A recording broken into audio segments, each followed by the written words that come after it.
Hey Aiden, thanks for sending in your swing, buddy. So you got a nice setup in the backyard with the tee and the net, but let's go through things. So a lot of what we're going to focus on is going to be in the negative movement, the load phase of your swing. So obviously there's not much rhythm because you're not working off of a pitcher, but when we load, the whole point of loading is to go into our power sources, load things up, so then we can release it. So right now you kind of have the classic lower body goes forward and then hands work back, which is good, but as you get older, you're going to want to move more dynamically. So we want to tap into our power source, and that's going to be the back hip. We want all our energy going into that back hip, and as you can see right here, not much at all goes into that. When we look at your pant creases, they should all be going right back to here. So a good thing to think about is turning your right back pocket to the shortstop.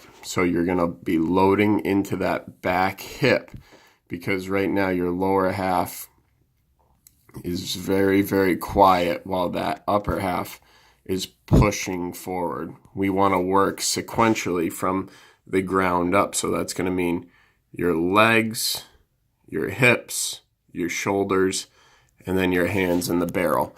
So right now you're kind of working from the top down rather than the bottom up. So work on loading those hips in your negative move here. When that front heel plants, your hip should be flying. That lower half should be going back, all right? So your hips will be working this way, which will pull your torso and your shoulders through, because right now it's very pushy. Your arms are working here. That's a pretty steep attack angle. So you normally, when you get those hips working and you're going to move in sequentially, you're going to start down and then it's going to be working up through the ball, where right now we can kind of see it's a little bit more like that. So that's going to translate to a lot more ground balls and cuts in the game versus working up through it. But let's look at what's working well.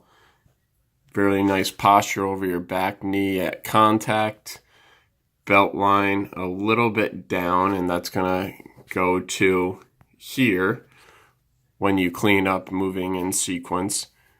And not bad. We could get a little bit higher working at contact. You want to see how far you can rotate your upper body while keeping that bottom hand palm up, because we could see right there it starts to rotate off.